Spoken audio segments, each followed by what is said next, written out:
be I How forgot the to date, make million, but how to yeah, get $1 million listing.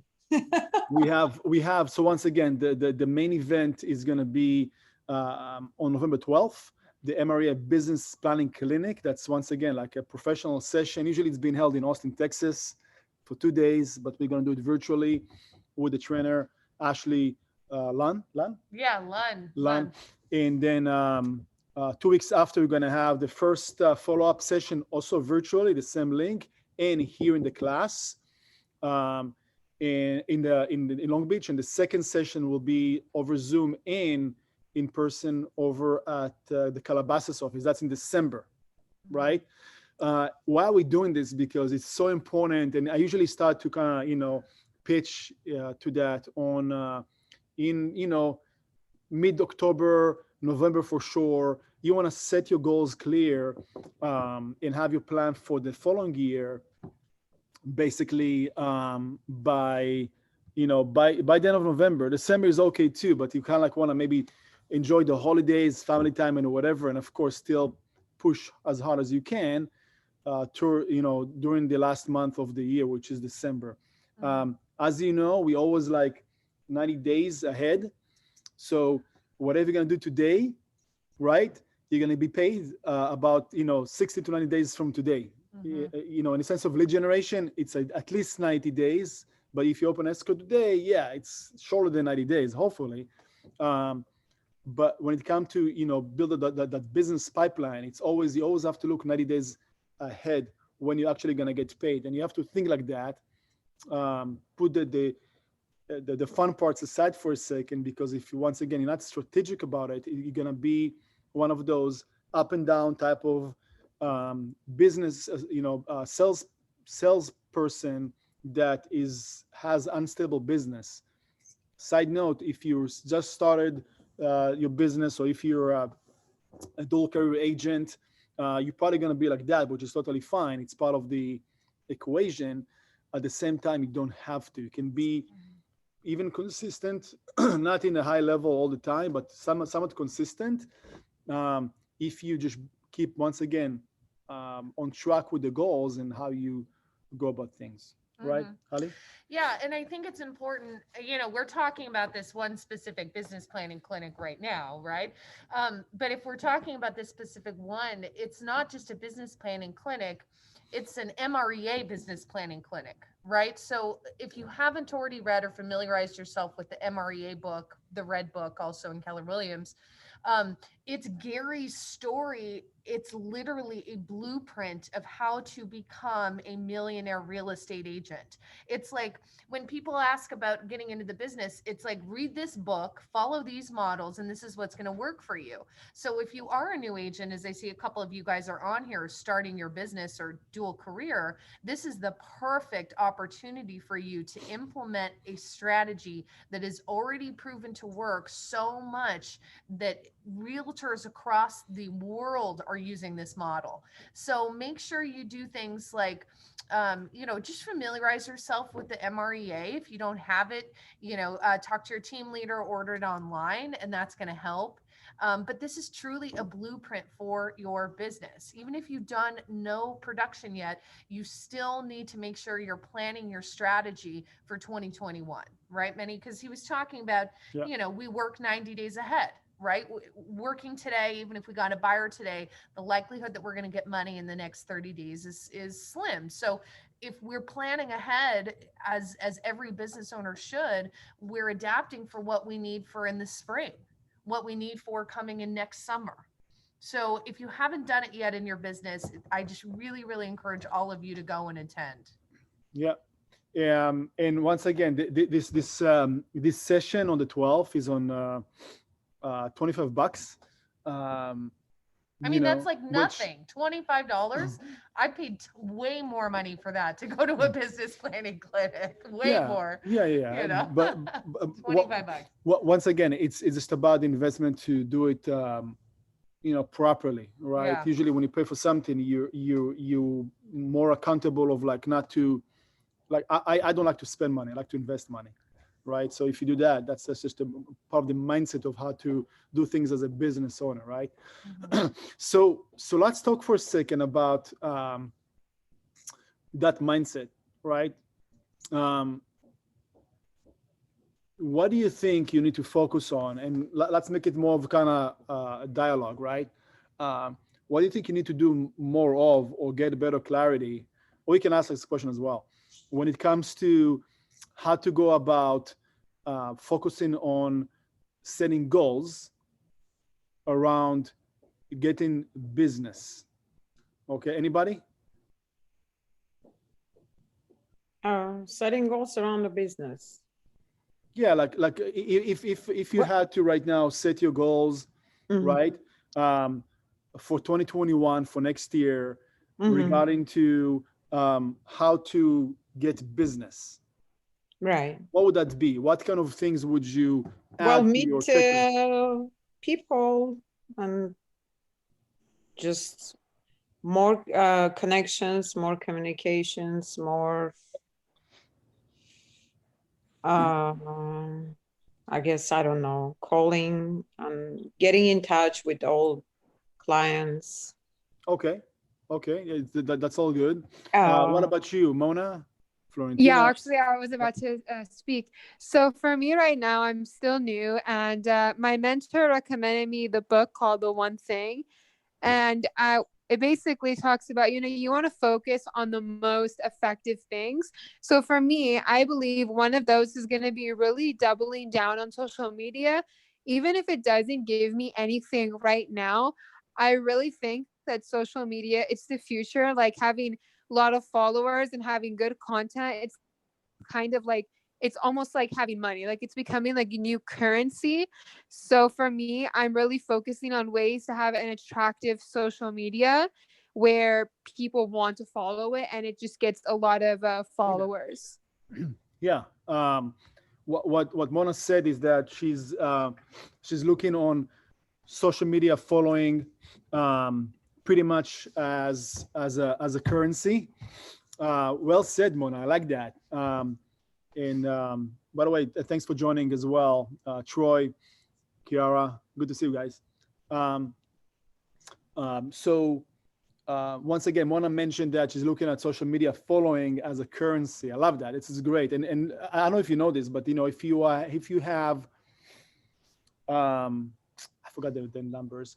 If you're an influencer on YouTube, right, and you have I forgot what was the number, maybe 1 million followers, etc. That's pretty much equivalent to $50,000 a month income potential promotion that you can do, etc.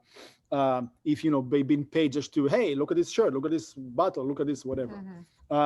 So here you can translate that not into the following per se for you to promote products, right? But because what you promote is your services, your value, all right? And you leverage real estate for that, right? What you sell, what you purchase, what you close, what other maybe have, it has in a sense of like, of course, if you get permission, etc. You promote information, right? Market share. And here's the funny part about our industry that people just don't understand as well, is that you don't have to make up stuff. It's all there. And it's been given to you on a regular, ongoing basis on a silver platter. What do I mean by saying that? For example, I'm talking about content, right? You don't have to, hey, look at this shirt, look at this shoe. You're promoting different things, knowledge, because people want to reach out to you and using your skill set or your value, whatever you offer them as a service provider to buy, sell, or invest, right? And you're going to see tomorrow at the team meeting, which, by the way, is going to be at each person, physically in Westside, Calabasas, Long Beach. I'm going to be in Westside tomorrow. Halley going to lead the meeting over here. Stephanie is going to lead the meeting in Calabasas, and it's also a special Halloween, so we might show up dressed up, right? Yeah. But tomorrow we're going to go over stats and we're going to give you those stats that you can have a whole, topic for discussion with your clients, and also email out or promote or etc. on in the next meeting in December, actually, not in November. The first meeting in December, I'm going to have Jeffrey Prang, the Los Angeles County Assessor, right? He will join the meeting as a guest speaker, and he will talk about the most recent news, etc., etc. It's going to be super interesting because the value of the properties went up, and we want to understand what's the meaning of that as well, commercial, residential, walking into next year. So yeah, I just kind of confirm what you said, Mona.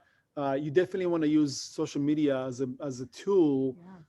You don't have to, by the way, but it's easier than to get exposure through social media than direct mailers or going public or donut, which some of those things today you cannot do, right? Yeah. So sorry. No, Meny, I was just going to say that, Meny was bringing up the stats for the team meeting tomorrow, and obviously we're talking about social media. I hope all of you use that to your advantage by, even if you're a newer agent, regurgitating that information for your social media content. Make a special little live, make a little video going over the market stats. Those are things that the general public does not have. So take screenshots. We'll send out some of the images if you want, and make sure you share those on your social media and, talk about them, because it's important that we don't just share the visuals, but that they also see us, that we're competent and we have, the vernacular comfortable, and we really understand what's going on in the industry. So just make sure you're leveraging all of that content for you and not just regurgitating it, not just reposting it. You're coming up with your own brand to spin it. Yeah. This is the One Thing book. I highly recommend you guys to go on Amazon or go directly to, Gary's publication company, kellerinc.com, either or, and get his book. I studied it years back when it first, it was, a few years after it was published, actually, maybe a couple of years after that. And really understood what is it that, the philosophy basically around how to be extra focused on what you want to get, and how to, figure of speech, how to duplicate time, right? So yeah, I don't have the machine yet, the time machine. Yet, but I do believe that you can compress time, you can manipulate time, and you can make most out of it. And when I'm saying that is like, no, you cannot turn 60 seconds into 120 seconds. Time is time. However, if you're more purposeful about how you treat time, or how you treat yourself, or the tasks within that time, then you can be a bit more, once again, efficient, if you may. There's an art to it. A lot of it also comes from discipline, right? But here, I'll give you a couple of examples. And if you have the book, you can make some notes. But those are things that I remember that I studied back then. And it was eye-opening for me, because I thought that I really know how to, I'm very disciplined around structures, and I got to figure out. And then basically after reading this one, I'm like, this is kind of refreshing, right? Because every time I spoke to people, I say like, I'm a great multitasker. I can multitask, which is actually one of the poorest form of performance. If you're a great multitasker, you actually not really doing anything efficient in that sense. And I'll give an example, right? And this is page 48 of the book. If you have the book, or you can make a note and just take a look afterwards. But it's like, you're trying to get a task, and you have your phone with you, and you type in the email, and then you stop for, to look at the cell phone for a text or a phone call or whatever. Then you go back to the email, then you go back and forth. And in 15 minutes, 20 minutes to say like, hey, I finished an email and I texted a few things and I had a phone call.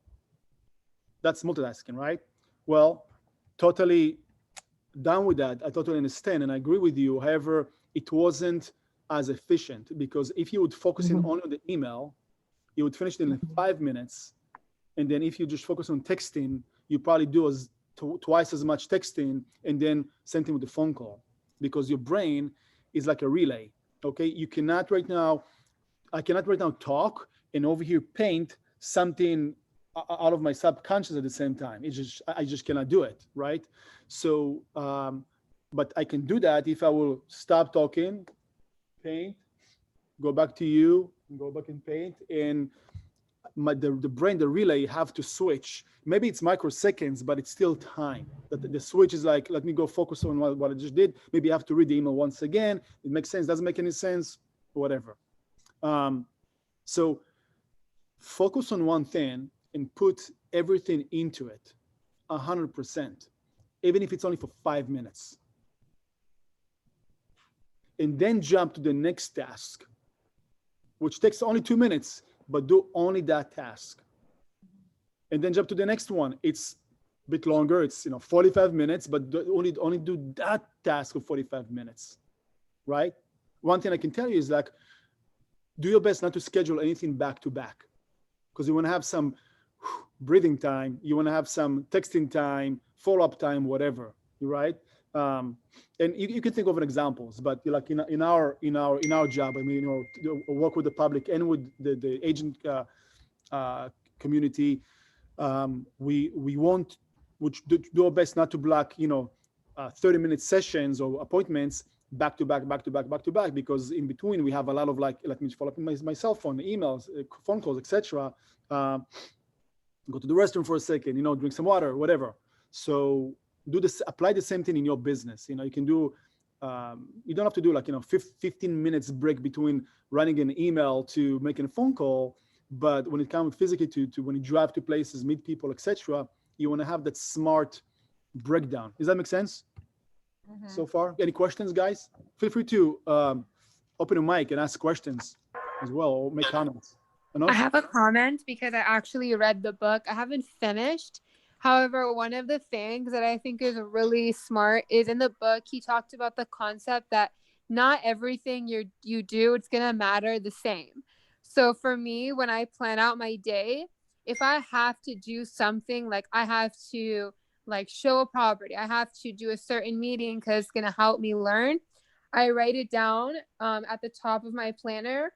And on the bottom, I put tasks. So there's things that like I should do, but if I'm not able to, I don't have to do them. I can do another day.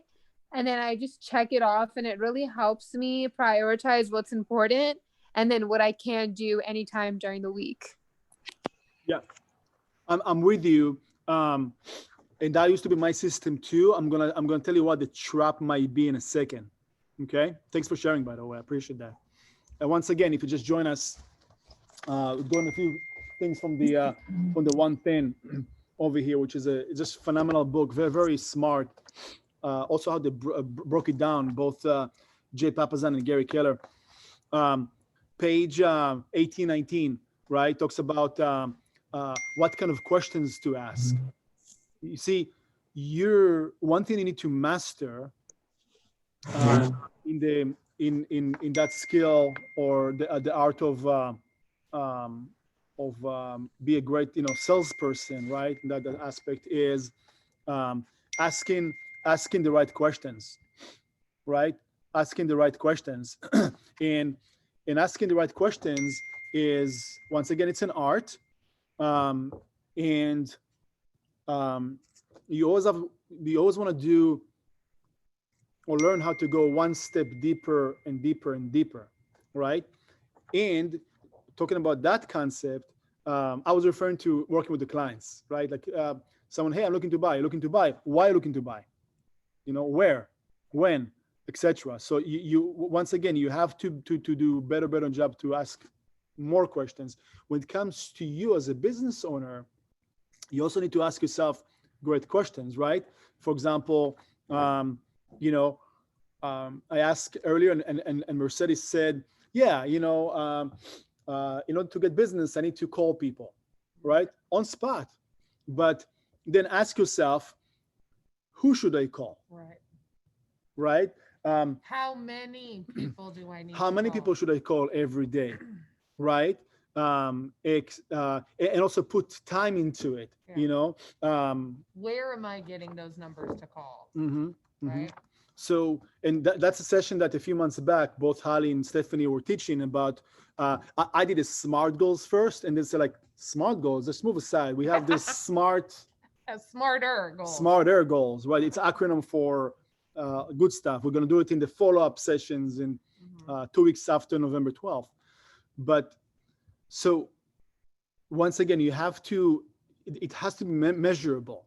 It has to be uncomfortably measurable all the time, right? If it's not uncomfortably measurable, you won't be able to achieve it. Or if you did, you wouldn't know when you actually did it, because you can't measure it, right? Yeah.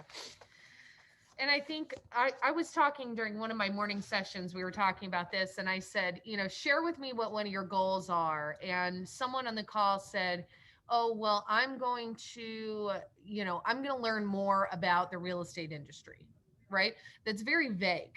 Learn more about the real estate industry, right? Is that a money-making activity? No. What are you going to learn? What are you going to do? So when you're setting these goals, just like Meny said, make sure that you're being very specific. Otherwise, you are going to have a constant feeling of not being done, not feeling accomplished. Because what do you have to measure learning more about the real estate industry? Is it reading one more book? Is it reading 10 pages? Is it watching a YouTube, whatever that is? So just keep in mind that when you're doing this, or when you're calling clients, or when you're learning things, even doing the one thing, set those very specific measurable goals so you can reward yourself for accomplishing them.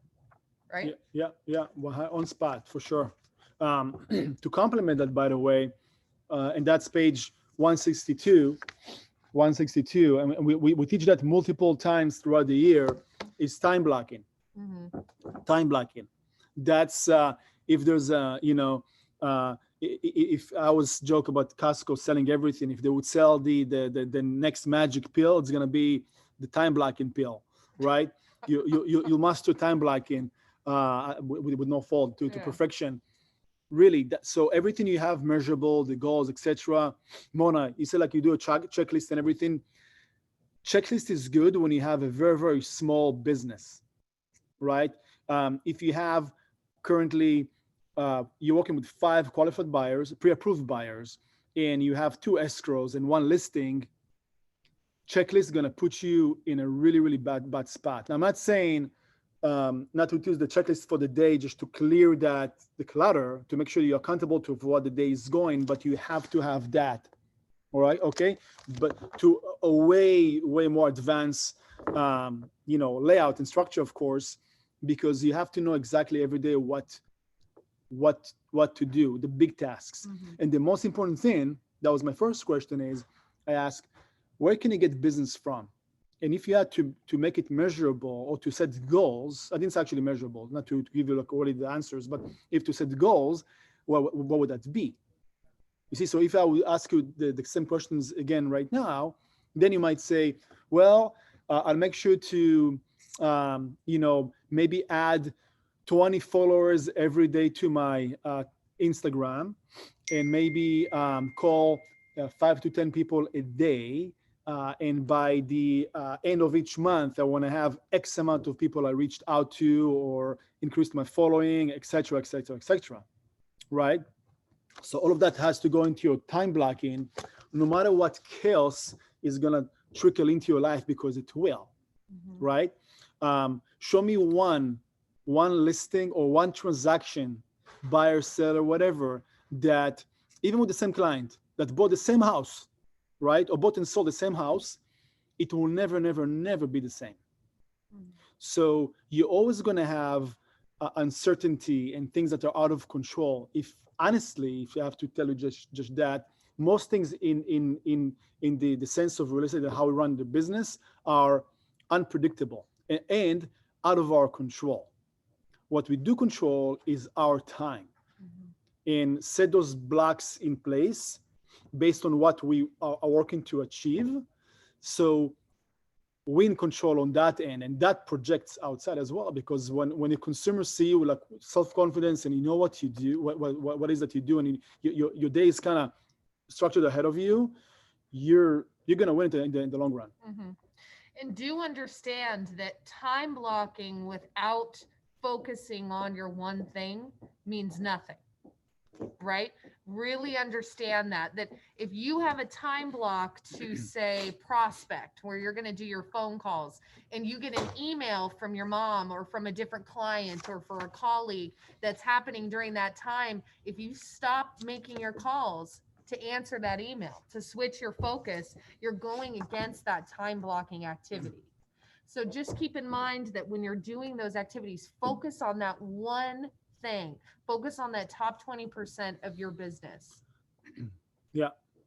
And Ashley Land, by the way, on the 12th, November 12th, she will talk about the one thing and the big rocks, etc. Once again, I mean, this is it should be a must session for you for sure. So hopefully you guys can make yourself available to make it on the November 12th. Let's make sure to share the link afterwards in both groups. We'll share it. And I know I'm going to talk about it a bit more in the team meeting tomorrow, and what to do to prepare and get ready, and what you should bring. So we'll talk about it more tomorrow too. Here's questions so far? Anybody? Comments? Complaints? No complaints. Actually, I was just, but you were right on track. I was just trying to see if I can get the link, which I will. Sure. I'll get you the link for you guys right now. I'll put it in the chat. Okay. And what I want to say is that for me, I think the most essential thing is organization and everything I'm doing. I think that making and having everything on a step by step, and it will definitely help me. You know, it's like you say, you don't have to. Once you are concentrating on something, definitely you should stay there. That's gonna bring more opportunities, and also the result is gonna be, let's say, better and much accurate. Thank you, Florentina. At the same time, I do want to break some kind of concepts over here in a second that will help you as well to maybe let go of the fear. Not saying that you have it, but that some people do carry it with them, especially when you break into like new industry, or when it's people related to the industry or real estate. I mean, you're running big business. Well, it is a small business, but it's big in a sense of like the potential gross sales that you do and gross income that you can make. People that would, a small business in the United States, the majority don't make even near to what you guys are making in gross volume sold, like, how many volume of, properties in that sense, and GCI, gross commission income. So, I mean, potentially you guys running, pretty significant businesses. And that's page 185 in the one thing, page 185, by the way, over here. It's pretty cool things that I've studied, and I always work on that consistently. And by the way, the best way to work on anything whatsoever is just to keep either once again practicing it technically. In that sense, is like, okay, let's go back to the book and read it year after, right? Thanks for showing the link. Just put the link right now, so I appreciate that. But yeah, I mean, you can study something and practice it and implement it, and then a year from today you're going to be a different person. So you have a different perception of what it is and how to implement it in different ways, right? So if you could, cool things over here, this is victim versus someone who's accountable, right? The victim says, the victim avoids reality. He will say, I'm not going to ask any questions, right? The accountable person will always question, like, what's happening? Is seeks for reality, always looking for like what's actually going on, We're going to question things, right, as they are, that's the right way to do it. So victim will fight reality. She will say, that's not how I see it, versus someone who's more accountable that will say, or will acknowledge reality and will say, this is the way it is, right? Adaptable, evolving. The person who's accountable will own it, right? If it's to be, it's up to me, versus the victim that will blame, right? We have a lot of that also, like this year, I see like more than before, blaming, so always pointing fingers. No, you have to be more accountable and just take responsibility. Think about if every person would just take responsibility of their action, that could be very different, right? The victim will use personal excuses. It's not my job, or I'm not supposed to do it, or the desk officer this, the title person that, versus someone like a real entrepreneur that will find solutions. Like, okay, what can I do? So they messed up, or there is a delay, nothing I can do, or my sweet buyer lost their job and apply for 2 new credit cards right now. God help me. I'm in escrow, about to close in 10 days. What am I doing? Right? Which, by the way, is a true story that happened like a couple of weeks ago in one of our offices. So, but you find solution. By the way, they're about to close in a few days. Thumbs up to those girls. They're just unbelievably amazing work. The victim will wait and hope. There's nothing wrong with waiting and with hoping, but not in a sense of you as entrepreneur and business owner. And in the sense of like, if it's meant to be, it will happen and whatever. Once again, it's good, it's fine. In real life, in real business, you're on the passive side. If you take that approach, you have to be very, very careful, right? The accountable person, the entrepreneur will get on with it. Okay, so let's just do it. That's the idea, the driver. So that's pretty much those things that are super, super important to understand. Yeah. And another thing is, I want to once again shadow some of those things is there is no step by step.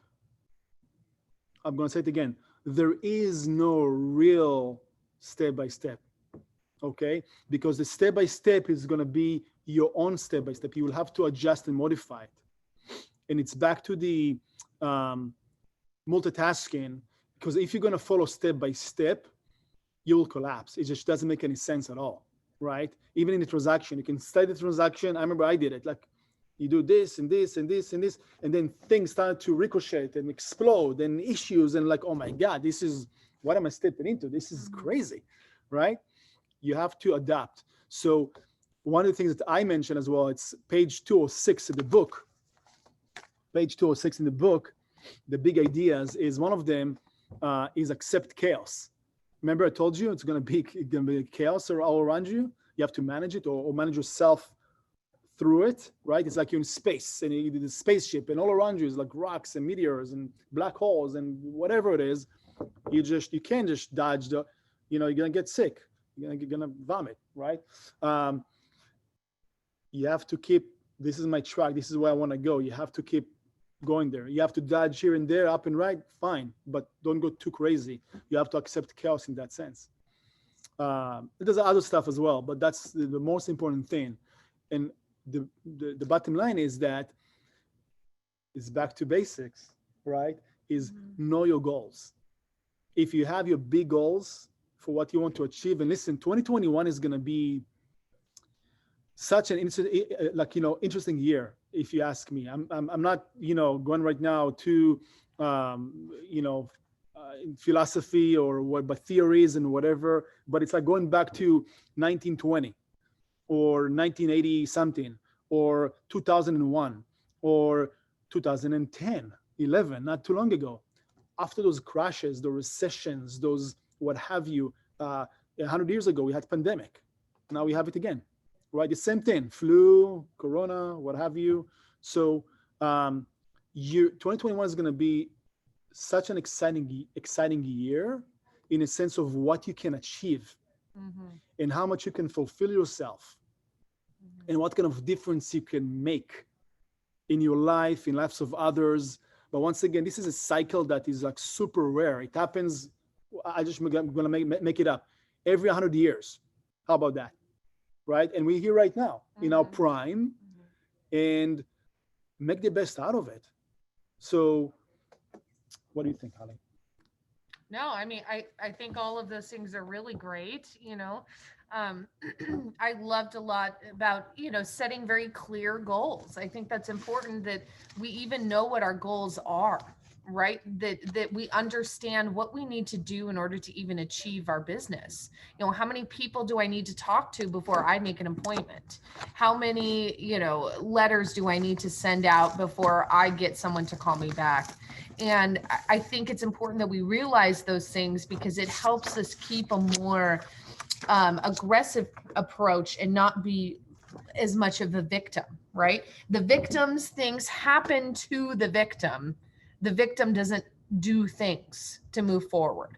So just like what Meny was saying with the asteroids, you don't sit there in the back against the wall and let all the asteroids come and hit you, right? But if you take a more aggressive approach and a more thoughtful and dynamic approach, you're able to avoid them and maybe only get hit once or twice.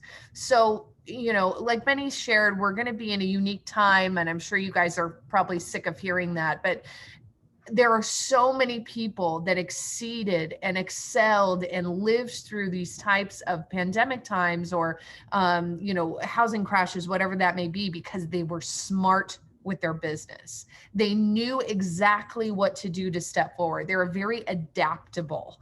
And so you guys are all in the perfect position now to plan this out early. Don't wait until January and February and try to figure out where you're going to go in 2021. Use this early now so that you can leverage everything happening in the market and set yourselves up to be able to do that in 2021. And, you know, and Warren Buffett said something. I didn't like the wording as much. You know, the word greed has a lot of negative connotation, right? So I usually try to use different wording when I'm thinking about that and what I'm trying to achieve personally in my life. But he's using this phrase, and I apologize if it's not exactly how he says it, but he says when everybody are greedy, you want to stay away. And when everybody running away from something, that's when you want to be greedy. Yes. Right? So let's twist it to a sense of like positivity. Instead of greed, let's say passionate, right? Or fulfilling, or taking advantage of the opportunity. Is look at this, look at the past, you know, few months, etc. Right? Since let's say April, etc. 6-7 months, a lot of agents being just fading away. Oh yeah. Right? Fading away, blaming, pointing out, or just also take responsibility and say, like, you know, I can handle this and that and whatever, I'm opted out. And you can see it because, well, you couldn't. If you on the side, it's like, oh my God, the market is booming, everybody are killing it. It's right. It's not true. It's only a few of them out there are really making the big difference. Why? Because they took advantage. They fulfilled their potential. They knew exactly what they want to focus on. And those guys, in most cases, they also had basically the advantage of past experience.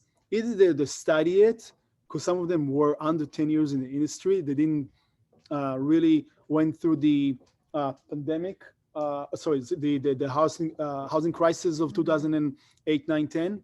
But they study it, so they knew like what they should do. Very different circumstances, but at the end of the day, it's I have a clear goal, is to go after as much business as I can. And the only way to do it is to engage as many people as I can. Any shape and form, it's all legit. Social media, phone call, text messages, email, postcards, gatherings, whatever you can do today, it's all legit.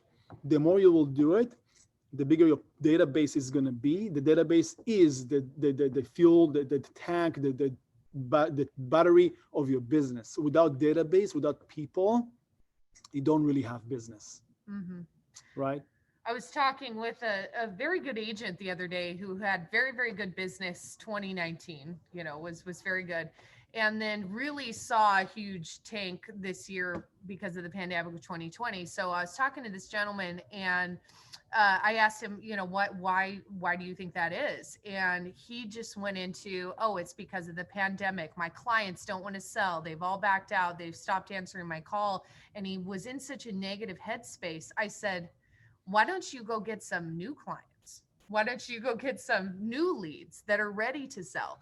And even just getting in that, and this was a very good top producer in 2019, 2018, 2019, but because he had this perception of his clients not wanting to move because of pandemic, and you know, everyone's scared and he can't do anything. He couldn't door knock, he couldn't do open houses. It was limiting himself to opening up a new layer of his business, because maybe in 2021 those clients that weren't comfortable now will be comfortable, and he could have almost doubled his business. You know, make sure that you know that there's business to be had, and you're going to hear that more tomorrow. The market's still doing really well, so why can't you get a piece of that pie? You know, why don't you deserve a piece of those sales, a piece of those closings? And who doesn't like pie, right? I love pie. Especially right now, pumpkin pies, favorite. Pecan, my favorite for sure. Pecan. Let's mix both. All right, guys. Anybody want to make a comment, ask questions, whatever, before we're gonna end the session? Anybody? Open mic. Now I'm hungry for pie. Get your pie. Thanks, Maria. I'll wait for you to bring me one, okay? Perfect. Yeah. Thank you, guys. It was a great session. All right, guys. Well, thank you so much. And remember, go on this link, sign up. We're going to see you there online. It's going to be an amazing session. It's going to be great. See you tomorrow. Whoever's going to show up to the offices, tomorrow team meeting. We have tons of data and stats to share. 10 a.m. See you there, guys. Thanks, everybody. Thank you. Bye. Have a great day. Bye. Bye, buddy. Bye-bye.